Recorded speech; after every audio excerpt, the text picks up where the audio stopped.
جالے آج کا ہمارا موضوع ہے گداگری، بیگری. جی آج کا ہمارا بیسکلی موضوع ہے کہ اسلام میں گداگری کی جو مذمت کی جاتی ہے وہ کیوں کی جاتی ہے، اس کے کیا پہلو ہیں، اس کے بارے میں بات. اور نہ صرف اسلام میں بلکہ دنیا بھر میں جب یہ چیز مطلب اسلام میں تو ایک آپ پرنسپل سیٹ کیے ہوئے پر دنیا بھر میں جہاں پہ اسلام کے پرنسپلز فالو نہیں بھی کیے جاتے تو begging is not considered to be ایک اچھی چیز نہیں ہے. ہاں یہ ایک اچھی چیز نہیں ہے. اور بلکہ مجھے لگتا ہے یہاں پہ کراچی میں تو اور پاکستان میں ایک بہت بڑا مسئلہ ہے. یہ مافیا ہے منشا. ہاں مافیا ہے. It's a mafia. I believe میں نے بہت ساری ایسی سٹوریز سنی ہیں جس میں نے یہ سنا ہے کہ ایک تو ہر علاقے میں کسی نہ کسی نے اپنا گروہ ایک بنایا ہوا ہے بیگرز کا. ٹھیک ہے. اور وہ جو ہے وہ اپیرنٹلی جو ہے اتھارٹیز کے ساتھ بھی ملے ہوئے ہوتے ہیں وہاں کی جو ہر جگہ فراڈیلنٹ. یہ میرا علاقہ ہے یہاں پہ کوئی اور آ کے نہیں بیگنگ کر سکتا. جی. اور جالے آئی ہیو ہرڈ دیٹ جس علاقے میں وہ رہتے ہیں وہاں پہ اگر کوئی نیا بچہ پیدا ہوتا ہے تو اس کو رینٹ پہ لیا جاتا ہے کہ ہم اس کو لے کے جائیں گے اور ہماری یہ بیگنگ کا وہ حصہ بنیں گے. لاٹ آف ٹائمز جو عورت ساتھ ہوتی ہے یا جو آدمی ہوتا ہے وہ اس کا بچہ بھی نہیں ہوتا. اس کا بچہ بھی نہیں ہوتا. اینڈ سیکنڈلی میں تو جو معذور بچے اگر آپ نے دیکھے ہوں یا معذور شخص آپ نے دیکھے ہو تو اکثر اوقات یہ بھی سننے میں آیا ہے, میں بالکل وثوق سے نہیں کہہ سکتی لیکن یہ سننے میں آیا ہوا ہے کہ ان کی ایمپوٹیشن صرف اور صرف یس بیگنگ کے حوالے سے ہوئی ہے. آئی تھنک میں آرٹ اسکول میں تھی تو ہم لوگ سب تھیسس کرتے تھے کسی نہ کسی سوشل ایشو پہ جا کے. سو جیسے ٹرانسجینڈرز پہ میرے ایک دوست نے کیا تھا اینڈ دین بیگرز پہ میرے ایک دوست نے کیا تھا. تو اس زمانے میں دے ہیڈ ڈن سروے کہ کہاں کہاں یہ بیگنگ کس کس طرح اور کتنے پیسے یہ لوگ دن کے کماتے ہیں. اچھا چلے بٹ جب آپ فار ایگزامپل آپ گاڑی میں بیٹھے ہوتے ہیں اور ایسے لوگ آتے ہیں تو آپ کو مجھے تو بڑا گلٹی فیل ہوتا ہے. تو بعض اوقات نہ چاہتے ہوئے بھی مجھے ہوتا ہے کہ یار اللہ نے اتنا دیا ہے میں کچھ دے دیتی ہوں. اس میں پھر ایک انسان ایک کنفیوژن میں ایک کشمکش میں مبتلا ہو جاتا ہے کہ have I supported this industry اور دس مافیا. میں وہ بھی نہیں کرنا چاہتی کیونکہ بعض اوقات ان بچوں کو پھر تعلیم نہیں دیتے ماں باپ, ان کو اسکولوں میں نہیں ڈالتے فائدہ مل رہا ہے کیونکہ ان کو فائدہ مل رہا ہوتا ہے. تو میں کیا کرتی ہوں, میرا حل یہ ہے کہ کھانا کھلانا اور پانی پلانا تو ویسے ہی ثواب ہے. تو میں ہمیشہ اپنی گاڑی میں جو ہے بسکٹس رکھتی ہوں یا جوس کے باکسز رکھتی ہوں کہ میں یہ دے دوں گی اور یہ واپس کر کے وہ پیسے بھی نہیں لے سکتے. اب وہ کس دکان پہ جائیں گے اور ایک جوس کا ڈبہ لیں گے اور اس کو واپس ایٹ لیسٹ ان کی پیاس اس وقت کی بجھ جائے گی. اور ان کو اور یہ میرا میں ایک جگہ پہ شاپنگ کرتی ہوں, ہمارے گھر کے قریب ہماری گروسری شاپنگ ہوتی ہے تو وہاں کے سارے بچوں سے میری واقفیت ہے. سو وہاں کے بچے جو ہیں وہ ایکچولی صرف بیگنگ نہیں کر رہے ہوتے, وہ کچھ نہ کچھ بیچ رہے ہوتے ہیں. And they also working and studying. بعض اوقات وہ کہتے ہیں کہ ٹھیک ہے آپ ہمیں دے رہے ہیں آپ کچھ لے کے جائیں. ہاں کچھ لے کے جائیں اور تھینک یو بھی ہوتا ہے. دیکھیں بیگا مافیا یہ آپ بالکل صحیح کہہ رہی ہیں کہ مافیا ہے اور اس میں ہوتا یہ ہے کہ مستحقین کا حق مارا جاتا ہے. کیونکہ آپ جب بھی گاڑی آپ کی رکتی ہے سگنل پہ تو آپ کے ذہن میں پہلی سوچ یہ آتی ہے کہ یار یہ ڈیزرو کرتا ہے یا نہیں کرتا, کیونکہ اتنا زیادہ ہو گیا نا کہ لوگ فیک بن کے اور پوری فیملیز کو لے کے. تو ایک بڑا انٹرسٹنگ واقعہ تھا پرسوں کی بات ہے, ایک مسجد کے باہر ایک شخص بڑے صحیح شخص, وہ باقاعدہ لگ رہا تھا کہ قابل احترام شخصیت, خیر وہ بھیک مانگ رہے تھے. لوگوں نے کہا کہ ٹھیک ہے مستحق ہوں گے بھائی, ان کی مجبوری ہوگی کوئی. لیکن جب وہ کافی بھیک مانگ چکے اور ان کا جو ٹارگٹ تھا اس علاقے کا وہ پورا ہو گیا تو وہ جانے لگے. اب جانے لگے, لوگوں نے فالو کیا. آج کل تو سوشل میڈیا کا دور ہے. جی میں بہت خوش ہوں یہ کیمراز فون میں جو ہے. تو جناب فالو کیا تو پتا چلا وہ اپنی بائک پہ ایک 0 میٹر بائک ان کی نئی بائک ان کی کھڑی ہوئی تھی. وہ کھڑی ہوئی تھی اور وہ بائک پہ جب سٹارٹ کرنے لگے لوگوں نے روک لیا ان کو.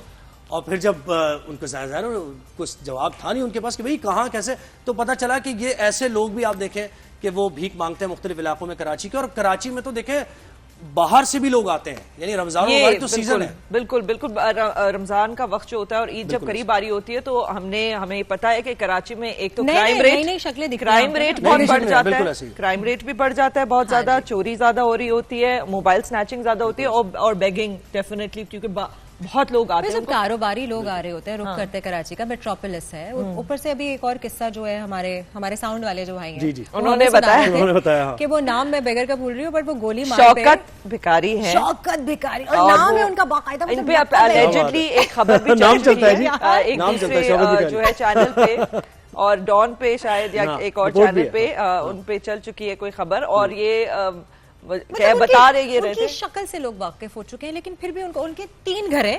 ہاں مطلب 3 منزلہ گھر ہے, 3 منزلہ ان کا گھر ہے. ہاں اور وہ وہ تو باقاعدہ ان کی ٹیم ہوگی نا, وہ کہتے ہیں کہ آج اس ٹیم کو گلشن جانا ہے, اس ٹیم کو جانا ہے.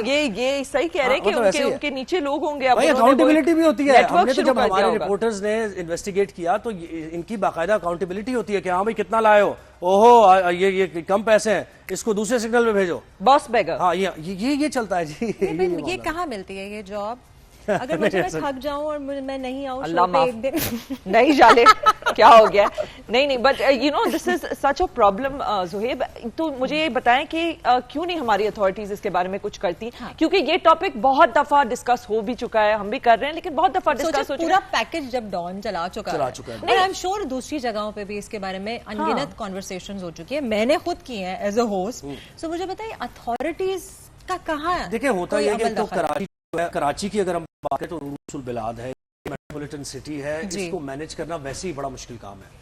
اچھا ایک تو مینج کرنا مشکل, پھر adding insult to the injury یہ کہ پاکستان میں معاشی صورتحال بہت خراب ہے. بالکل ٹھیک ہے, لوگ بیسک نیسیسٹیز جو ہیں وہ ڈپرائیوڈ ہیں, ان کو نہیں مل رہی ہیں. تو یہ ایز اے جرنلسٹ بھی میں اکثر اس میں سوچتا بھی ہوں, اور اتھارٹیز سے جو بھی آتے ہیں ان سے بات کرنے کی کوشش کرتا ہوں کہ جب آپ جمہوریت کی بات کرتے ہیں کہ یہ بیسٹ سسٹم ہے جمہوریت کا جس میں لوگوں کی فلاح و بہبود کی بات ہوتی ہے, لیکن ہم پاکستان میں دیکھیں کہ ہم ٹرانزیشن ایک اسی فیز میں ہیں ابھی تک, ٹرانزیشنل فیز ہے کہ جمہوریت جب اپنی ایکچوئل اسپرٹ میں نافذ ہوگی تو پھر یہ ہوگا پوری طریقے سے. تو وہ کب ہوگا؟ اب آپ دیکھیں تعلیم کی سہولیات نہیں ہے, تعلیم مفت نہیں ہے یہاں پر, لوگوں کو تعلیم نہیں مل رہی, صحت کی سہولیات ان کو نہیں مل رہی ہیں. تو جب تعلیم اور صحت بیسک یہ ضروریات آپ نہیں دیں گے لوگوں کو جن کے پاس وسائل نہیں ہیں, تو پھر مجھے بتائیں کہ لوگوں کے پاس کہاں سے کرافٹ آئے گا, کہاں سے ان کے پاس مطلب روزگار کے مواقع جنریٹ ہوں گے.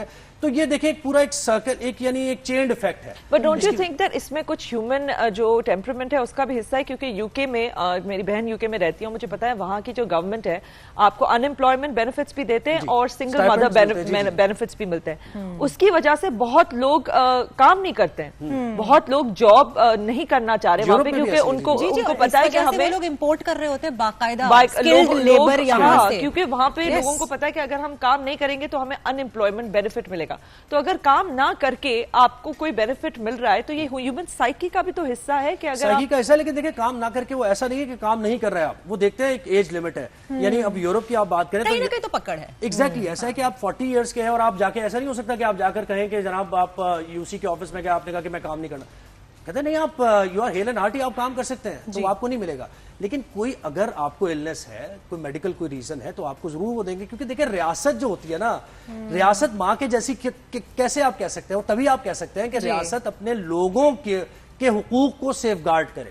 تو جب وہ حقوق سیف گارڈ نہیں ہوتے ہیں تو پھر لوگ ڈپرائیو ہوتے ہیں, فرسٹریشن ہوتی ہے, اور اس فرسٹریشن میں پھر آپ جرائم کی وارداتیں دیکھ لینا وہ کیوں بڑھتی ہیں. اچھا تو بہت لوگ یہ کہتے ہیں, آئی ایم ناٹ شیور, آپ ہمیں بتائیں گے کہ جو ہے اتھارٹیز ملی ہوئی ہیں, کیا یہ سچ ہے as a journalist in your experience? اصل میں ایسا ہوتا, کہیں کہیں ایسا ہوتا ہے, ہم نے ہمیشہ کالی بھیڑوں کی بات کی ہے, ہر جگہ ایسا ہوتا ہے, یہ صرف پاکستان کی بات نہیں ہے, یہ پوری دنیا میں ہی ہے, وہ تو ہوتا ہے. لیکن وہ جو اتھارٹیز کی آپ نے بات کی نا کہ ہم کیوں نہیں مانیٹر کر پاتے, اس کا ایک بڑی وجہ, بنیادی وجہ یہ ہے کہ ابھی تک ہم نے اب لوکل باڈی سسٹم کوئی نافذ نہیں کیا. آپ نے صحیح بات, ٹھیک ہے, ہم کوئی جیسے آپ نے ریجیم چینج کی بات کی تھی, تو ریجیم چینج بھی ایک بڑا عجیب سا ایک لفظ ہے, اور اس کی ڈیفینیشن کی جائے بکثرت ہوتا چلا جاتا ہے, رجیم چینج ہوتی رہتی ہے. کل جو فیوریٹس تھے تو یہ تو ایک بڑا بہت ہی, اور اس کا متحمل بھی نہیں ہو سکتا یہ شو, یہ معاملات ہم ڈسکس کریں. لیکن میں لوکل باڈیز کی بات کر رہا تھا. ہم ابھی آپ دیکھیں کہ گورنمنٹ آ گئی ہے, لیکن اس کے باوجود لوکل باڈیز کہیں نظر آتی ہیں آپ کو. میں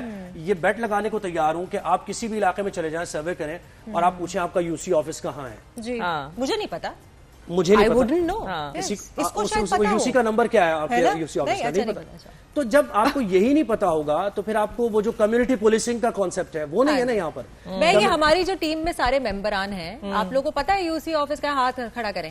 کسی ایک نہ ایک کو پتا ہے, ربیہ کو پتا ہے, ربیہ صرف اپنا سر ہلا رہی ہے, ویری ویل انفارمڈ خاتون ہے, اس کو سب کا پتا ہوتا ہے.